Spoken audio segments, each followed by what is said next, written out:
BJP 110 पे लड़ेगी, JDU 110 पे लड़ेगी। सोर्स फोर्स छोड़िए, हमारे दर्शक बताए कि क्या 100 सीट पे चिराग पासवान लड़ेंगे बिहार में?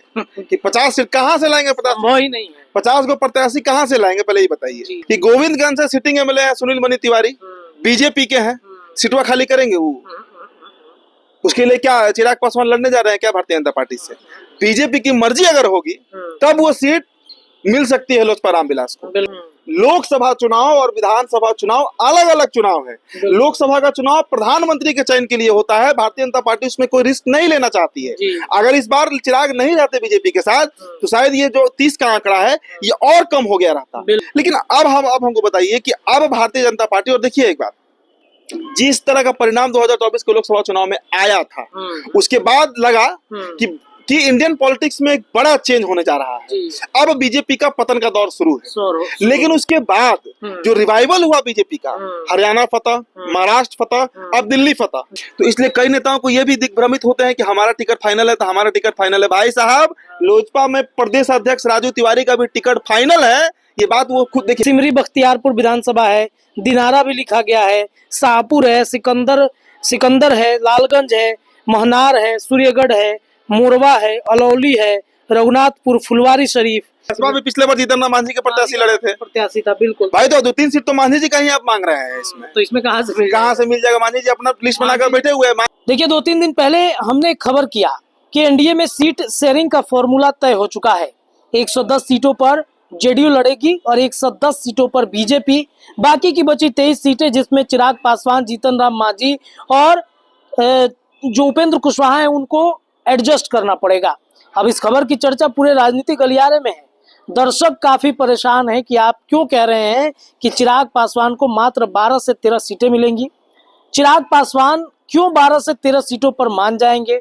आखिरकार किस तथ्य के आधार पर आप ये बात कह रहे हैं? आप इस तरीके के भ्रामक खबरें चलाते हैं। हमारे सहयोगी उदित तारियन जी ने बताया कि क्यों चिराग पासवान को 12-13 सीटें मिलेंगी, और इस खबर के बाद एक लिस्ट भेजा जा रहा है विधानसभा का, खासतौर पे चिराग पासवान की पार्टी का 35 सीटों का एक लिस्ट हमें मिला है, उस पर हम चर्चा करेंगे। लेकिन चलिए जुड़ते हैं उदित जी से ही, हम सवाल पूछ लेते हैं। आपके सवाल है कि उदित जी, किस आधार पर आप कह रहे हैं कि चिराग को 12 से 13 सीट मिलेगा? जीतन राम मांझी को 5, उपेंद्र कुशवाहा को 5 और बीजेपी 110, जदयू 110 पर। देखिए रत्नेश, आप भी एक मतलब 100% पत्रकार है। जी बिल्कुल। दूसरा कोई काम तो आप करते नहीं है। नहीं, बिल्कुल नहीं। मैं भी बीते 7-8 सालों से यही काम कर रहा हूँ। इसके अलावा ना मैं कहीं नौकरी कर रहा हूँ और ना मैं कहीं बिजनेस करता हूँ। मतलब हार्डकोर जर्नलिज्म हम लोग करते हैं। अब जर्नलिज्म में क्या है भाई? खबर निकालना। जिस तरह हमारे आदेशपुरी हैं, एडुकेशन बीट में मुझे नहीं लगता है कि बिहार में उनसे पहले कोई खबर देता होगा। कोई नहीं देता। सबसे पहले खबर देते हैं, उनका अपना सोर्स है, अलग अलग विभाग में सोर्स है, अलग अलग तरीके से उन्होंने सोर्स बनाया है। हम लोग पॉलिटिकल बीट देखते हैं तो हमारा एक छोटा सा कार्यकर्ता से लेकर बड़े नेता तक सभी हमारा सोर्स है। बिल्कुल। क्योंकि अगर वो कोई बात कह रहे हैं 10 लोगों के बीच में या पत्रकारों के बीच में तो हवा में तो कहेंगे नहीं। या अगर अकेले में आपसे कोई बात शेयर कर रहे हैं, मैं कई खबरों को किया है जो सही भी होता है। इसके अलावा कई सीनियर पत्रकार का हम लोग फॉलो करते हैं। हम कई सीनियर पत्रकारों को फॉलो करते हैं। अगर नाम पूछेगा तो आपके अखबार के प्रदीप सिंह को हम के रेगुलर व्यूअर हैं, बिल्कुल सुनते हैं, उनके ऑडियंस है। कन्हैया बिलारी सर को हम सुनते हैं रेगुलर भाई, भले ही हंसी मजाक करते हैं कैमरा पे, खबरवा उनका सही रहता है। आप मिलाइएगा कभी।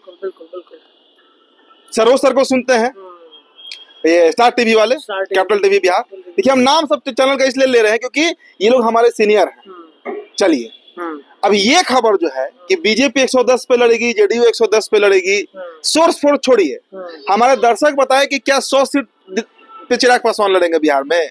कि 50 सीट कहां से लाएंगे? 50 ही नहीं है। 50 को प्रत्याशी कहां से लाएंगे? पहले ही बताइए। उतना भी छोड़िए। एक सीट मैंने कल खबर किया था कि बिहार में 5 सीटों पर चल रही है तकरार। उसमें गोविंदगंज की चर्चा हमने किया था कि गोविंदगंज सीट, जहां से पूर्व विधायक रहे राजू तिवारी, अभी प्रदेश अध्यक्ष हैं लोजपा रामविलास के, चिराग पासवान के सबसे करीबी नेताओं में शुमार। भाई जब प्रांत प्रभारी ही है, बिहार के स्टेट प्रेसिडेंट ही है, तो सोचिए कितना क्लोज होंगे। बिल्कुल। लिस्ट में उनका भी, मतलब गोविंदगंज का भी अच्छा आया है ना? ठीक है, उस लिस्ट अभी हम देखे नहीं, आप बताइएगा हमको। ये आप समझिए कि गोविंदगंज से सिटिंग एमएलए है सुनील मनी तिवारी, बीजेपी के हैं, सीटवा खाली करेंगे वो? उसके लिए क्या चिराग पासवान लड़ने जा रहे हैं क्या भारतीय जनता पार्टी से? बीजेपी की मर्जी अगर होगी तब वो सीट मिल सकती है लोजपा रामविलास को। लोजपा रामविलास उस सीट पर तभी दावा कर पाएगी जब वो अकेले होकर लड़े एनडीए से बाहर। ऐसे तो असंभव है, संभव ही नहीं। ब्रह्मपुर सीट धर लीजिए। देखिए, मैं चिराग के करीबी नेताओं का जिक्र कर रहा हूँ। उल्लास पांडे का दावा होगा, जो उनके कोर कमेटी के हैं, पार्लियामेंट्री बोर्ड के अध्यक्ष हैं। बिल्कुल बिल्कुल। अब वहां से पिछले बार जयकांत चौधरी लड़े थे मुकेश सहनी के सिंबल पे जी। लेकिन मुकेश सहनी को जो 11 सीट मिला था बिहार में, वो भाजपा अपने कोटे से दी थी। वो आपको लग रहा है कि ब्रह्मपुर बीजेपी छोड़ने जा रही है? तो इनके पार्टी में जो सीरियस नेता है, मैं उनकी बात कर रहा हूँ। बाकी ऐसे तो लोजपा का जो मतलब कहते हैं ना कि साधारण सा कार्यकर्ता, वो भी कोई दिनारा से तैयारी कर रहा है, कोई फलनवा से तैयारी कर रहा है, कोई कहीं से तैयारी कर रहा है। हर जगह से एक विधानसभा में तो 100 को प्रत्याशी होता है, 100 प्रत्याशी तैयारी कर, एक पटिया से कम 10 लोग तैयारी कर रहे होते हैं, तैयारी करते हैं। लेकिन जब भरने का आता है बारी, तब सब पीछे हट जाते हैं। तो ये समझना होगा कि जो लोग इस पर ऑफेंड हो रहे हैं कि लोजपा रामविलास को 35 ना 50 सीट मिलेगा, भाई तार्किक तरीके पे समझिए इस बात को। लोकसभा चुनाव और विधानसभा चुनाव अलग अलग चुनाव है। लोकसभा का चुनाव प्रधानमंत्री के चयन के लिए होता है। भारतीय जनता पार्टी उसमें कोई रिस्क नहीं लेना चाहती है। अगर इस बार चिराग नहीं रहते बीजेपी के साथ, तो शायद ये जो 30 का आंकड़ा है, ये और कम हो गया रहता। बिल्कुल, ये और भी कम हुआ रहता ये आंकड़ा। ये हो सकता था कि 25 सीटें जीत पाती है एनडीए। तो उस लॉस को ना हो, वो नुकसान ना हो पार्टी को, गठबंधन को, इसलिए बीजेपी ने चिराग पासवान की सभी बातें मानी, सभी शर्त मान गई। लेकिन अब हमको बताइए कि अब भारतीय जनता पार्टी, और देखिए एक बात, जिस तरह का परिणाम 2024 के लोकसभा चुनाव में आया था, उसके बाद लगा कि इंडियन पॉलिटिक्स में एक बड़ा चेंज होने जा रहा है।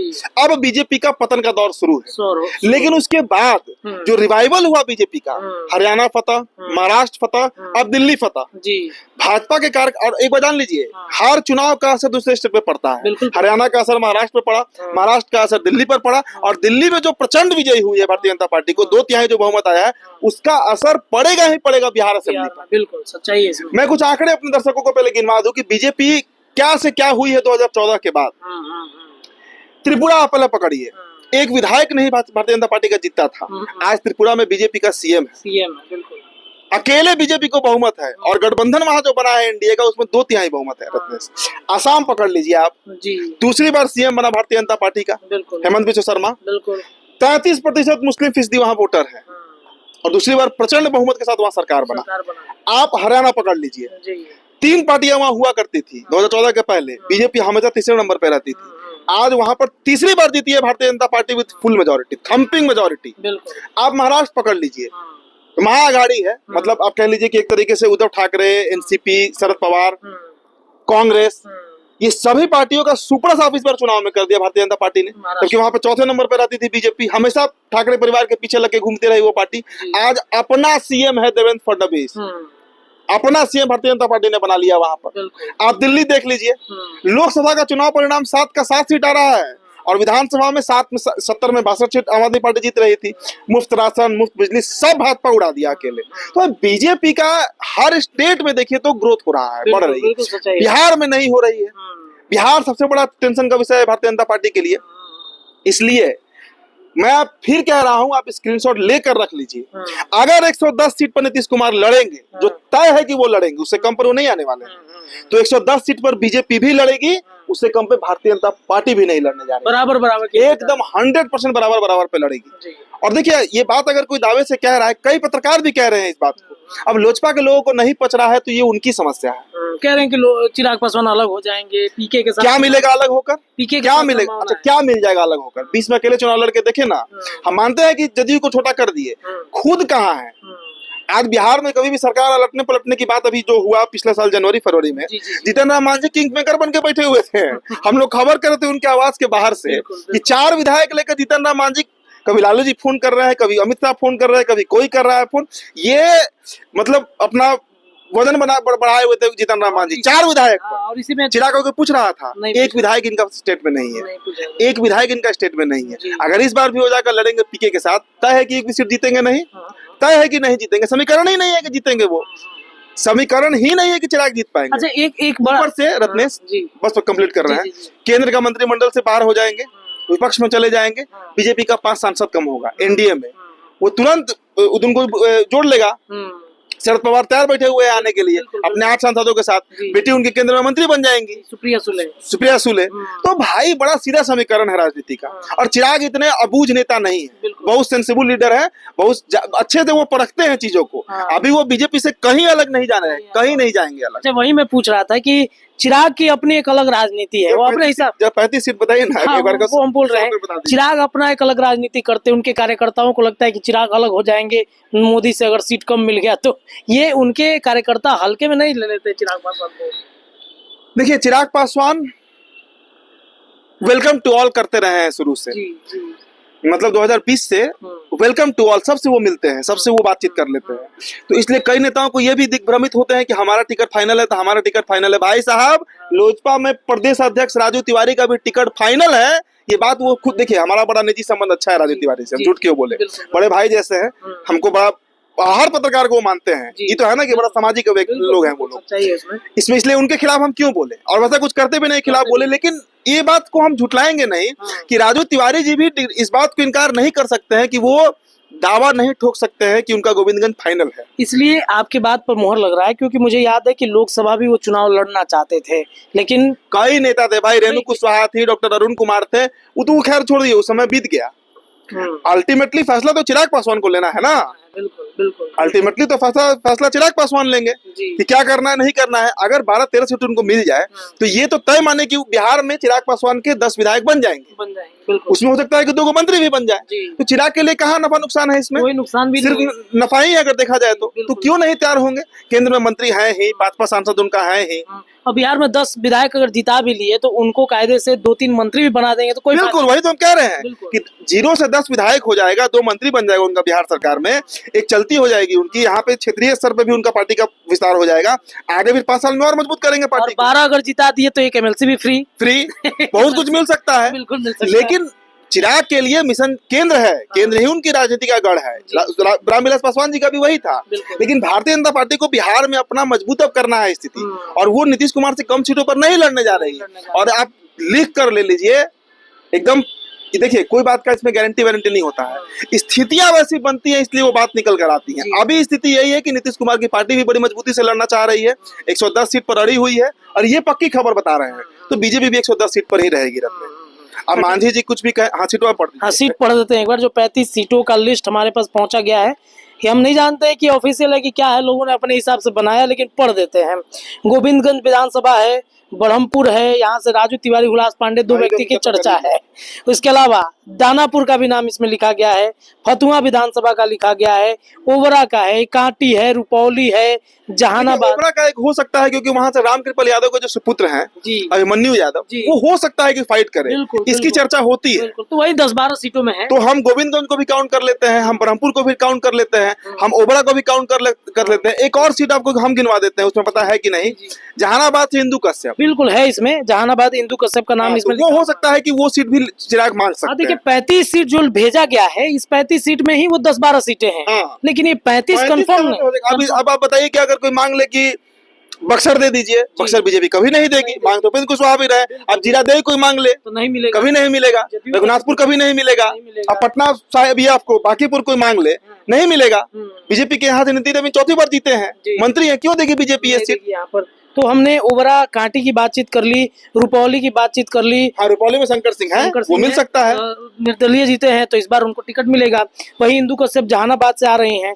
गायघाट विधानसभा है, संजय सिंह महुआ विधानसभा, इनका नाम भी बाकायदा लिखा गया है। सिमरी बख्तियारपुर विधानसभा है, दिनारा भी लिखा गया है, शाहपुर है, सिकंदर है, लालगंज है, महनार है, सूर्यगढ़ है, मोरवा है, अलौली है, रघुनाथपुर, फुलवारी शरीफ, इसके अलावा मटिहानी, राजा पाकड़, तेघड़ा, कुटुम्बा, संदेश, राजगीर, रोसड़ा, मांझी, बेलसंड, बोचहा, जीरादेई। जहाँ तक मुझे याद है अभी मौजूदा वहाँ से कांग्रेस के विधायक है राजेश राम जी। और वहाँ से पिछले बार जीतन राम मांझी के प्रत्याशी लड़े थे। मांझी जी का दावा भी होगा वहाँ पर, इस बार फिर दावा करेंगे। अच्छा, एक और सीट लिखा गया है बेलसंड। यहाँ पर बेलसंड के बारे में बता दें, ये उपेंद्र कुशवाहा की पार्टी मांग रही है। तो वो कहाँ से मिलेगा? अब राजगीर का भी आप नाम ले रहे हैं। राजगीर आपको लगता है कि जेडीयू देने वाली है?